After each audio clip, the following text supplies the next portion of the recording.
Bien, seguimos con el próximo, que es capacidad para averiguar el significado de la vida. Estamos viendo los ámbitos de la resiliencia, ¿no? Capacidad para averiguar el significado de la vida. A nuestro modo de entender, este tal vez sea uno de los ámbitos con mayores posibilidades, claves, para generar resiliencia, es decir, esa capacidad de hacer frente a la adversidad, salir fortalecidos e incluso transformados de esta experiencia. Mira, una vida dotada de sentido, de significado, será llevada o sobrellevada según sea su signo. Este ámbito, al igual que la autoestima, cruza todos los demás ámbitos. El sentido, el significado nos permite sobreponernos a las adversidades de cualquier tipo. Aunque en general el ser humano no sabe ni tampoco se pregunta ¿para qué ha nacido? Sin embargo, cada cosa viviente tiene una función que cumplir. Eso se llama Dharma. Y los únicos que no cumplen con esa función son los seres humanos. ¿Por qué? Porque tienen una actitud negativa ante esta pregunta, o simple y llanamente no tienen la pregunta ni menos la respuesta. Es que no nos preguntamos para qué hemos nacido, ¿no? Si yo le pregunto a alguien ¿para qué has nacido? Voy a caricaturizar, es decir, voy a hacer una hipérbole en este caso. ¿Para qué has nacido? Y él me dirá, bueno, para trabajar, hacer mi empresa, tener dinero, comer bastantes hamburguesas, comprarme todos los celulares de moda y bueno, darle a mis hijos todo lo que pidan, llevarlos a Disney World y bueno, ¿qué más? Si tiene, entre comillas, ciertos valores, dirá, bueno, para ser buenos ciudadanos, servir a la patria. Y textualmente y literalmente me podrá decir, bueno, para servir a Dios me podrá decir, si es que me dice. Pero en esencia, pregúntate, ¿para qué vives? Cuando vienen y me preguntan, para educar a los hijos, digo, quieres educar a tus hijos, pero pregúntate, ¿para qué vives? Cuando vienen y me dicen, tengo problemas con mi pareja, ¿cómo hago que el amor? Y pregunta, ¿para qué vives? En base a eso vas a ver qué rol juega la relación. Si solamente vives desde la perspectiva del cuerpo sin tener ninguna, entonces vive para el sexo y comer hamburguesas, pues. Estoy haciendo una hipérbole, dije. Te estoy haciendo la pregunta clave, ¿para qué vives? Y pregúntale tú porque la respuesta es personal. ¿Cuál es tu lugar en este mundo? ¿Cuál es tu función? Porque si vivimos avasallados por la sociedad de consumo, con los intereses materialistas y mezquinos, de competencia, de deshumanización, de ser enemigos de nuestra madre tierra, etc., no estamos yendo hacia ningún sitio. Pero la pregunta no solamente es global, claro, globalmente hay respuestas que hacer, como colectivos. Yo te digo personalmente, ¿tú para qué has nacido? Mira, porque si tú entiendes que no has nacido para nada, entonces no vale la pena vivir. Pero si sientes que naciste para algo, querrás cumplir y entonces sí podrás ser responsable y aprenderás a pagar lo que has recibido de la vida.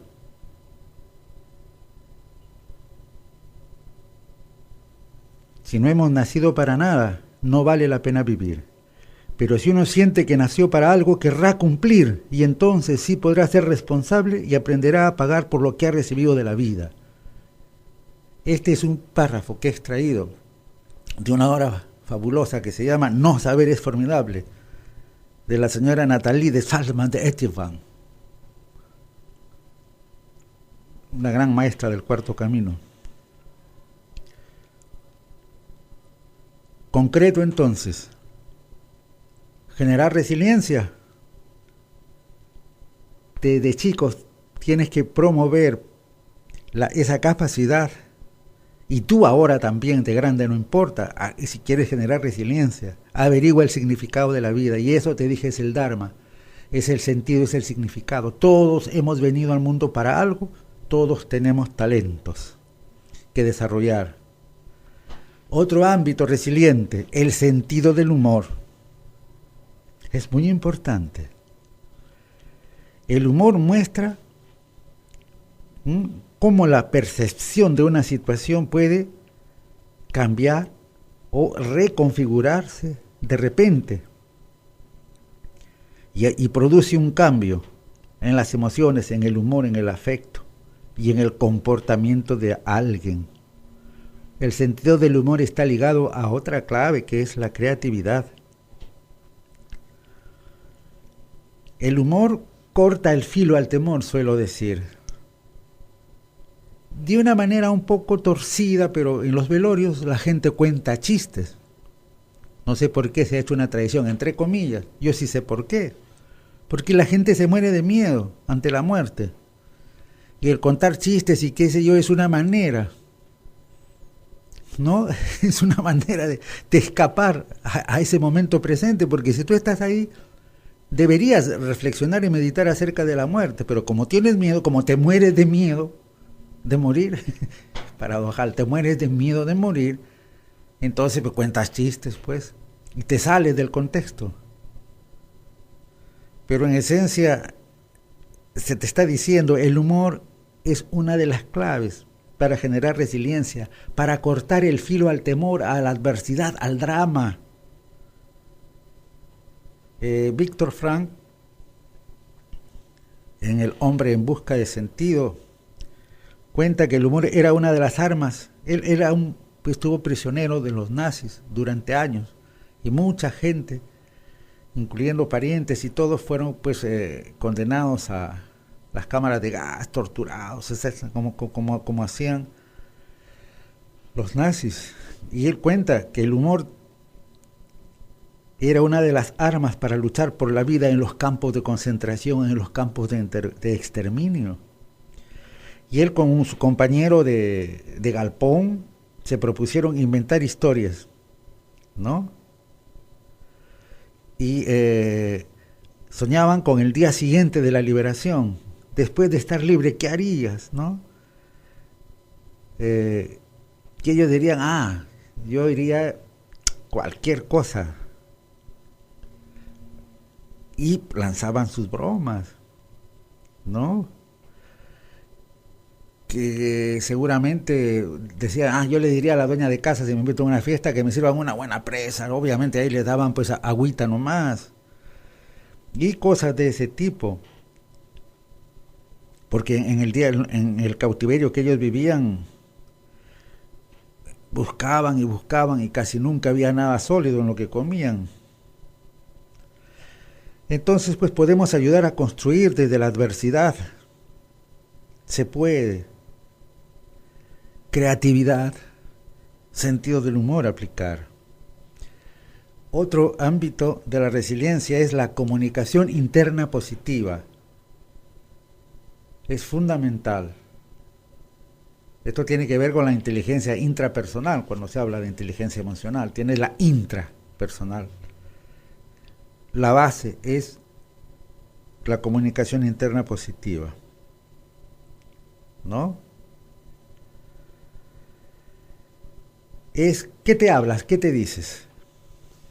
¿Cuál es tu diálogo interno o tu monólogo interior? ¿Es positivo? ¿Está construido en base a sé, en base a puedo, en base a soy capaz, en base a soy valioso, en base a soy digno, en base a la comprensión de la existencia? ¿O tu diálogo interno está conectado con lo negativo, con la derrota, con la autoestima baja, donde básicamente en tu interior sabes si estás con que no sé, no puedo, soy bruto, la vida es muy injusta, soy una bestia, qué mala suerte tengo? ¿Cómo puedes construir algo con ese diálogo interno? La clave es el diálogo interno positivo. ¿Qué te dices a ti mismo? ¿Qué te dices a ti misma?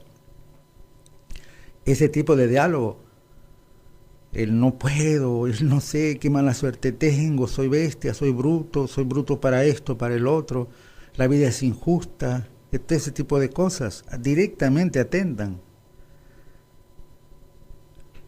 contra tu estima personal, directamente atentan y nublan en ti cualquier posibilidad de optimismo, de crecimiento, de desarrollo, te aplastan totalmente. Es vital.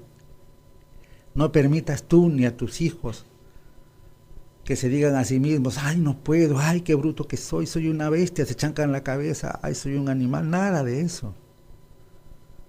Más bien fomenta el yo puedo, yo soy capaz, he nacido para triunfar, soy mi propio amigo, qué suertudo soy, si quieres qué lechero soy, no hay problema. Eso es en cuanto al diálogo interno positivo, por supuesto. Yendo más allá, seguramente habrá un momento donde se escuchará la voz interna del silencio, pero esa es otra historia. Por ahora estamos en lo más simple, pero sumamente importante y algo descuidado. Porque todas las barbaridades que vemos en la sociedad generalmente son por falta del desarrollo de esta capacidad, de esta zona luminosa, de resiliencia. Otro ámbito, la capacidad de relacionarse positivamente con los otros.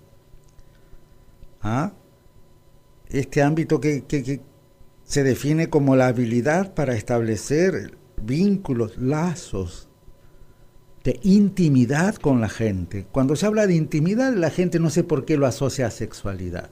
No, intimidad es yo abro mi alma y te la muestro, tú abres tu alma y me la muestras. Yo abro mi mente y te la muestro, tú abres tu mente y la muestras. ¿Estamos? Establecer lazos de amistad, de intimidad, pero los convencionalismos sociales, la falsa moral, etcétera, nos obligan a cerrarnos, a ser duros, ¿no? En fin. Entonces, este ámbito, repito, pues, implica de algún modo la habilidad para establecer lazos de comunicación, de amistad, de intimidad, de relación.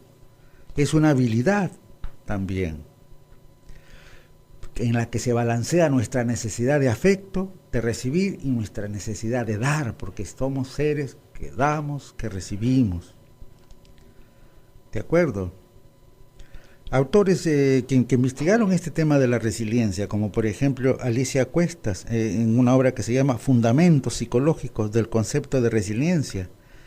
Ella piensa que la capacidad de relacionarse con otros es consecuencia de una necesidad vital en el ser humano que necesita ante todo afecto. Y esto para mantener el otro pilar, el otro ámbito de la resiliencia, en este caso potencia la autoestima. A veces, cuando vive uno autocentrado en sí mismo, puede caer en el narcisismo, en esa deformación, que no es autoestima para nada, sino es una falsa autoestima, ¿no? Que lleva a las personas de baja autoestima, sentirse superiores a los demás. Esa es solamente una pintura que se pone en las personas, una máscara. Es el complejo de inferioridad revestido de superioridad. Al sentirme superior, disimulo el ser interior que me siento. Esa sobreestimación defensiva frente a los demás, porque siento mis carencias. Y esto me produce pues esa conducta soberbia, esa autosuficiencia. En el argot diríamos pues esa bacanería. Es porque las cosas están mal, no puedo relacionarme correctamente con los demás. Y de algún modo pues la capacidad de relacionarse con los demás parte de la capacidad de comunicarme o relacionarme conmigo mismo. Y ahora veamos fortalezas internas generadores de resiliencia. ¿De acuerdo? Entonces, hemos visto ámbitos, tengo, soy, puedo, estoy. Hemos visto factores, Y ahora veamos fortalezas internas generadoras de resiliencia. Tenemos la creatividad, la autonomía, la proactividad, el optimismo, la gratitud, el altruismo o solidaridad, digamos, hay un vínculo ahí. El primero, la creatividad. El acto creador es autorrealizador al mismo tiempo. Educar para la creatividad es educar para la sociabilidad, eso decía Maslow, el psicólogo Maslow, el gran psicólogo Maslow, ¿no? Digamos, una cosa que hay que entender es que la creatividad es esa capacidad que tiene el ser humano, ¿no?, de solucionar problemas sin utilizar el proceso lógico. Antes de comenzar, sí, porque leo, estudio, analizo, luego entro al proceso creativo, ¿no? Incubación, inspiración y vivencia del eureka, lo encontré, todo eso es inconsciente, no lógico. Y luego, una vez que ya vino la revelación, vuelvo a ser lógico, la escribo, lo pinto, o realizo el invento concreto que voy a hacer, la fórmula matemática o física o química si la estoy trabajando, y la doy al mundo. Entonces, creatividad es la capacidad de solucionar problemas sin utilizar la lógica, ¿no? Sabemos que en el cerebro humano, la neurofisiología de la creatividad nos dice que está ubicada en el hemisferio derecho, o en todo caso en el hemisferio no dominante o cerebro holístico, ¿no? Y hay que desarrollar ambos hemisferios, pero la sociedad promueve o promociona el desarrollo de uno de los hemisferios. Y un ser humano solo puede usar plenamente sus facultades mentales cuando los dos hemisferios de su cerebro operan a la par, en un equilibrio perfecto, sin altibajos. Dicho de otra manera, una paloma o un ave que no desarrolle sus dos alas no puede volar. Si una ala es más grande que la otra, no puede. Y por eso las personas tienen tanta dificultad en su vida, porque desarrollan un poquito más, ¿no?, el cerebro dominante o hemisferio izquierdo o cerebro lógico, por decir así, ¿no?, y se descuida el otro lado. Este desarrollo de la creatividad, pues, es un factor fundamental para generar resiliencia. Padres, educadores, la comunidad pueden favorecer las actitudes creativas de los niños. Obviamente, yendo más allá, no respondiendo de modo cerrado a las preguntas, por ejemplo, ¿no? La pregunta clave de la lógica es ¿por qué? De la creatividad es ¿y por qué no? Las actitudes básicas de la creatividad son el asombro, la pregunta, la duda, fomenten ese tipo de cosas. ¿Ah? Favorezcan las actitudes creativas de los niños haciéndoles sentirse acompañados, con tolerancia. Y digo respeto ante el asombro, ante las preguntas, ante la duda o la curiosidad. Ese es un elemento clave. Otro factor es, fortaleza interna generadora de resiliencia, la autonomía. Los niños tienden a actuar de no haber sido influenciados de manera autónoma. Es decir, construyen su identidad desde una radical disposición a la autonomía. ¿No has visto los chiquitos qué lindos son? Deja tú, yo solo puedo, deja tú, yo solo puedo. Tienden a ser autónomos. Hasta que luego viene la aplanadora, mata toda iniciativa, la famosa educación llamada escuela-fábrica, donde se produce en serie. ¿Por qué? Porque la sociedad de consumo necesita, pues, trabajadores en serie, y la educación te bota plum, blum, blum, blum en serie, gente que salga para inventar, ¿no? Y aún cuando hablan de creatividad y de universidades creativas, generalmente salen, pues, para hacerte publicidad, para seguirte vendiendo las estupideces que produce el sistema, condenando a la humanidad al sueño, en fin. Ahora vamos a profundizar en el tema de la autonomía. Estamos viendo los factores internos generadores de resiliencia. Hay que desarrollar la autonomía para ser resiliente. En este caso, si formamos niños, porque los niños, de modo natural, tienden a actuar, de no haber sido naturalmente muy influenciados o condicionados, de manera autónoma. Desde chiquito se ve, tú le quieres hacer algo, él dice, déjame a mí, yo solito puedo. Y eso se lo anulamos, ¿no? Poco a poco. Pero el niño tiende a actuar de manera autónoma. ¿Ah? Es decir, construyen su identidad desde una radical disposición a la autonomía. Y ellos expresan sus preferencias, expresan sus emociones con libertad, explorando todo aquello que estimule su asombro, su curiosidad, y por supuesto, de alguna manera se desafía pues las restricciones ¿no?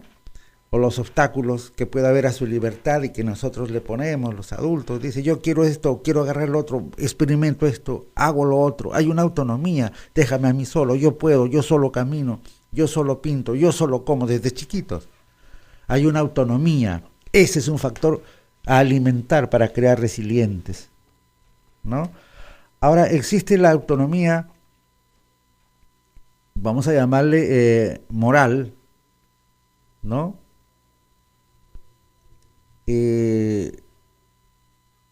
Como logros de esa autonomía moral, puede ser, por ejemplo, el respeto mutuo, el sentido de justicia, la libre expresión, opinión, el juntarse los niños sin intervención de esas restrictivas o manipuladoras que ponen pues, los adultos o las instituciones condicionantes, ¿no? Los niños les gusta juntarse, hacen sus códigos, sus acuerdos con cierta libertad, están mostrando rasgos de autonomía ahí, ¿no? Y también podemos entender esta autonomía en relación a las ideas, en relación a las elecciones, a las decisiones, diría yo, y acciones. Y esto se manifiesta, ya lo dije, en el caso de los niños, en esa capacidad de hacer las cosas por sí mismo y de ir poco a poco, claro, según las edades, resolviendo sus problemas. También tomando la iniciativa para realizar sus acciones y, por supuesto, tomar decisiones, pero asumiendo las consecuencias que se deriven de esas decisiones. Es decir, esto es actuar con responsabilidad, ¿no? ¿Y qué es lo que tendría que hacer la sociedad, la cultura, la educación? En otras palabras, ¿cuál sería la respuesta cultural requerida para la autonomía del niño? ¿Sabes qué? Es reconocerlos y aceptarlos desde su gestación como personas legítimamente distintas a las experiencias del adulto. Y lo fundamental, dándole la oportunidad de que él forme su propia conciencia moral, de adquirir conciencia de los límites y de las normas sociales por sí mismo, y sobre todo respetando sus intereses, sus preferencias, sus decisiones, ayudándole, sí, con tolerancia, a asumir las consecuencias de sus decisiones, a ser responsables. Si tú quieres que alguien sea libre, hazlo responsable. El que no es responsable jamás será libre. Hará lo que le da la gana, pero no tendrá el poder para hacer frente a las consecuencias de sus actos. Entonces no es libre. Es un simple libertinaje. El libertinaje es hacer lo que te da la gana y después estar con la cabeza enterrada bajo el piso. ¿Ah? La libertad es hacer lo que tú quieres y pagas el precio pago por ver, dices, y asumes las consecuencias. Eso es bien importante, ¿no? Bien, veamos otro factor importante generador de resiliencia,